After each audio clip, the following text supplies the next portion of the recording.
All the students go on the hike, but we have had a couple where it becomes very difficult for them because they are scared. So if you see that, you can lean to the naturalist. They can help support you with that and reduce that anxiety. If need be, you can reach out to the teacher, and maybe one of the teachers or the staff members on board can help you with that as well. You are going to be responsible for a skit. There is a sample schedule in your packet, so you can look at that to kind of get an idea of the activities that happen. On Thursday night, the night before, is our skit night. And it's really one of the most popular, fun. Who doesn't come to science camp, or any camp for that matter, and get excited about a skit? There are some ideas. I put a website up there you can look at. The Campground Alliance will also give you ideas like little skit cards, and they will do skits that way if you would like to use some of those. They help provide props for you. If there are some of those people in the audience right now who have done skits, you can reach out to them and ask them what they have done in the past. You can ask students that have been on science camp before, if you have some that you know that have been on science camp, and ask them what some of the popular ones are. They are to be funny, they're short, very short, but they're just fun, and it's really about the kids bonding together in the cabin and putting together and working together as a team to develop a skit. So it's fun. The skit also should be about the students. We want the students on stage. I know some of us enjoy the spotlight, but it's not about us, it's about them. So we want to really encourage them, right, Mr. Judd? Them, not you, them.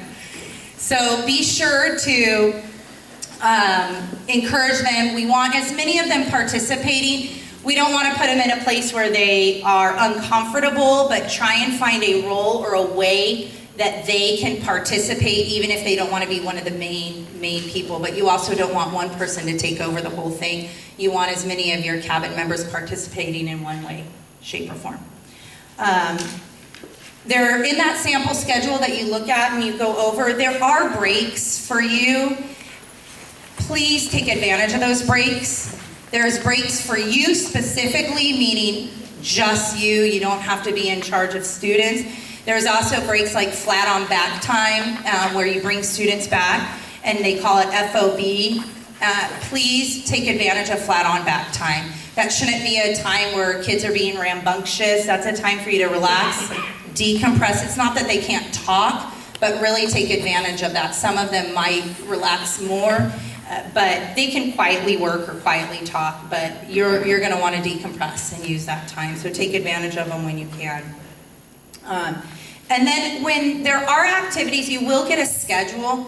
Please be on time, if not a little bit early. You don't want to be the one cabin group or the one group that they're all waiting for, because that holds up the activity. They can't go on a hike until they have everybody, and then that will make that activity shorten. It'll shorten the hike. If you're going to a challenge, some groups are a little bit larger, or if students are taking a long time to get the encouragement and to kind of build themselves up to do an activity, it can take sometimes a long time to get through a challenge course. And if you're also not on time, that can sometimes keep from everybody participating. Possibly even you. Again, it's about the students, but there will be possibly opportunities for adults to do the challenge courses. But be on time, so then we have the full amount of time to do the activities. So you really want to be sure that you are adhering to that schedule. There is not a nurse on staff. In some of the Alliance paperwork, I try and repeat that because there isn't a nurse. They refer to it as a nurse, but it's a medic. There's a medic. There will be students with medication. They do not have medication on them. They will need to go to the medic for the medication. So you're not going to be responsible for distributing them, but you need to understand that some of your students might need medication. Some of the times if they take it at breakfast, a lot of times the medic will come to them. They refer to them as the nurse, but they will come to you at breakfast time. But depending on the time of the medication, they may have to go, or you may need to take them to the area, which you will get that in the beginning. but just so you know, you won't have to distribute that. Anytime students are out and about, if they do go to get the medication, they always should have a buddy with them everywhere they go. Students should not be alone, so one other partner, and so you might want to partner your students up when you get there so that they have partners to go to and from. If you get to breakfast, oh, I forgot something, or I need to go get something, you know, you always want to be sure that they have buddies wherever they go. If they left it on they left their backpack on the basketball court, you know, send a buddy with them to go get that. And a lot of this stuff, I'm giving you the foundation, but it will be reiterated at camp. But sometimes we get those questions, and so making sure that you understand that. Now, drop off luggage will be on Monday night. That goes for all of you that are here. We want to drop off. If you haven't been to Placer after school, I wouldn't do it right after school, unless you're already picking up from Placer. You know, just with traffic and pickup and drop off, that's crazy at any school, but you'll want to be sure to get it there before 6 p.m. Monday night. The idea is we are to get tags, and those tags will color coordinate with your school. So they do a really good job, our maintenance department, of picking up the luggage, and they lay it out pretty well at science camp. This is my 4th year doing it. I haven't really seen luggage, I haven't heard of luggage missing. Not to say maybe it's happened, but they do a really good job, and it's organized very well, and we do not have problems with that. And then the pickup is Friday afternoon, so when we come back, you'll need to pick it up from Placer, and the same thing before 6 p.m. on Friday. And it does say 1 bag only, so you have a bag and you have a pillow, just one. You don't need any more than that. Safety at camp, food is not allowed. Now, some may have some dietary restrictions, some of the students, and we will make accommodations, and that will be per student depending on what's happening, but we do not want food in the cabins. A lot of us already, we live in the country and we understand that there are animals and they can get into cabins, and we've noticed a lot with the droughts that animals are coming in and seeking those water and that food more than we have seen in the past. And there is a possibility of bears. So if they do smell that, or they do think that food is in a room, they will find a way to get in there and get it. So it's not just about being strict about not having food, but you don't want to bring it. The other thing is you don't need it. You really don't need it. The food is good, you get fed a lot. We haven't really had any problems with students needing more food. The only thing is, like I said, dietary restrictions if we have an issue like that. There are no phone calls that should be going in and out for students. Also, we are role models there, and you want to be doing the same. If you're on your phone texting or using it, then that's not being a very good role model to the students. However, we do know a lot of time your phone is used for camera. If you're using it for a camera, we'll know you're using it for a camera. The other thing is there's really no service up there. It's very, very hard to get service up there anyways, so you don't really need it to make those phone calls. If there's an emergency or on one of your breaks you want to call home and check in, you can do that. They have a lounge that you can go sit in, and they have a landline, and you can use that, and it doesn't cost anything. You can call out through there. But it's really hard to get incoming and outgoing phone calls. Sometimes when you're on the top of the mountain, you can get something, but unless there is an emergency, let's try and avoid the cell phone usage.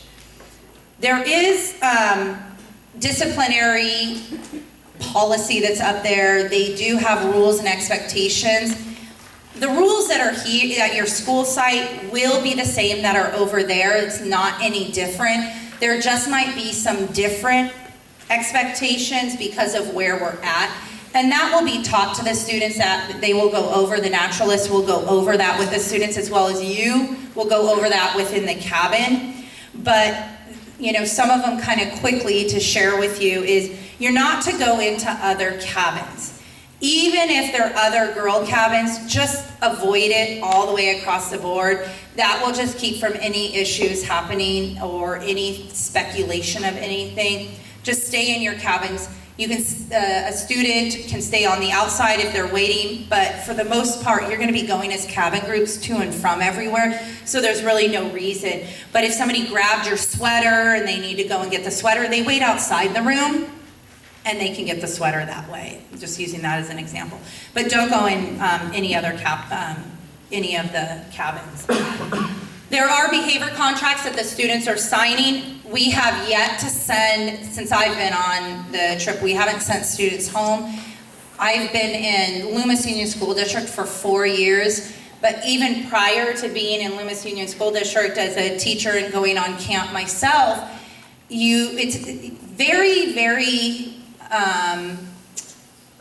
it's very interesting. Students tend to rise above and rise up in situations like this. Some of the students that you find the most challenging and the most difficult can sometimes be your star students on these science camp trips, because they're in their element. They are excited, they want to be there, they're encouraged, they're engaged, they're just really enjoying themselves, and you're really impressed with how well they do.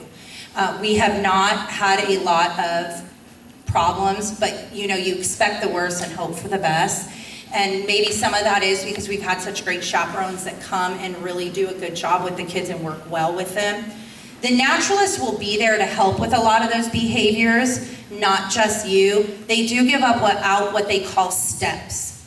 So you will, and they're kind of warnings, and they'll go over the step process, not to overwhelm you, but there'll be like a word warning, and then as if they get too many steps, calling home, meeting with me, whatever that may be, kind of the same things that you may do in a school process or a school program, the disciplinary process. And then eventually, of course, they could go home, but we haven't ever had that problem. The naturalists also, you will have meetings in the morning, and the naturalists will share with you, or they will share, they share with the staff and with us students that are on steps. The staff and the teachers, myself, we try to not jump in and discipline the students. We leave that up to the naturalist and the teacher and the chaperone, unless we see a need to step in or unless we hear from you. Because if we start stepping in and disciplining the kids, that undermines all of you as a chaperone. Then why are you there?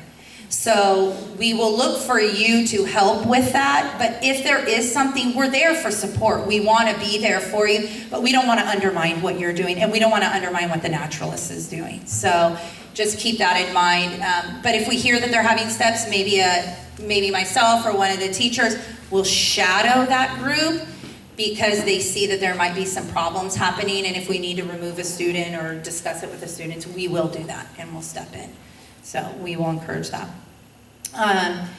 The counting students is a really good way as you are doing activities and bringing them in, using the restroom. A management skill is counting them. So when they come to you and meet with you, or when you set meeting points, they can count off really quickly. It'll really help you on that night hike when you can't see who you're needing and you want to count them. So you want to bring them in.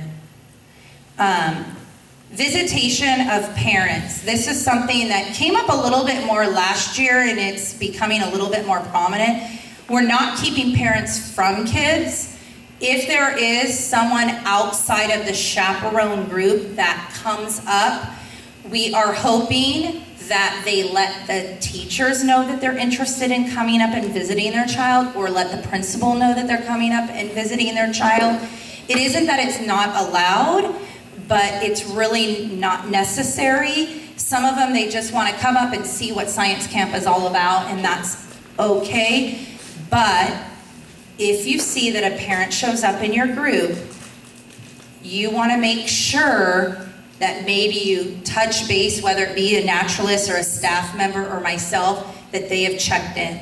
They are to check in. I need to know that they're there. I usually escort them, and they need to have given us their driver's license, and we look at all of those aspects. If they're just there for a short period of time, then that's fine, and we still check them in and we do all of that. Some of them stay nearby and come on a regular basis, which I don't really encourage as well, But if they do that, we ask them to attend a chaperone meeting. They need to know what's going on and being a part of that, because then if they're there, we'll put them to work. So they're not just there to have fun, we will put them to work. But please let us know if that does happen. We can't keep parents from kids, but we kind of want to encourage that independence while they are there. And that's something that they should be there, kind of being a part of the group. And sometimes when the parents come in, they can kind of muddy the waters. The same reason we don't step in for disciplinary issues, we don't want a parent coming in and stepping on your toes as well. So we want to make sure that we support you in that role, but letting us know if you're not sure about something, please share that with us. Transportation, I kind of went over this with you about the colored tags. Last year they did not arrive in time. The goal is that they arrive ahead of time so that you have them. If you don't, we put yarn or rope and we color coordinate that. But you will get that, and that's to put on your luggage. And again, I kind of explained that. That was in a previous slide, so I'm repeating that. Transportation, as I said, it's a school bus that you are riding on, and you must ride on the school bus the entire ride. You are responsible for the students. The second you get on that bus and you're off, you're responsible for them. There will be staff there. There will be extra cars there. So if you do need a car, not you specifically need a car, but if there is like a situation or something going on, there are cars on campus. There are administrators that will be coming and going. I will be there the entire time from Tuesday through Friday, but I know Mr. Judd's coming up, Mr. Lockwood's coming up, and Dr. Meyer, you're coming up. So I know there is an administrator coming and going at all times. So if there's an emergency or something needed, one student needed batteries for their hearing aid, we can do those things. So there will be cars there if we need it for emergencies. Most of us are leaving at 8 a.m. except they leave their campus a little bit earlier, right, Kimberly? Yes, I know, she's not happy with that. But the scheduled time to be home is ideally 2 p.m. We're leaving the Bay Area on Friday. I don't know what to expect. We don't know what to expect, whether it be an accident on the road that we can't, we don't know.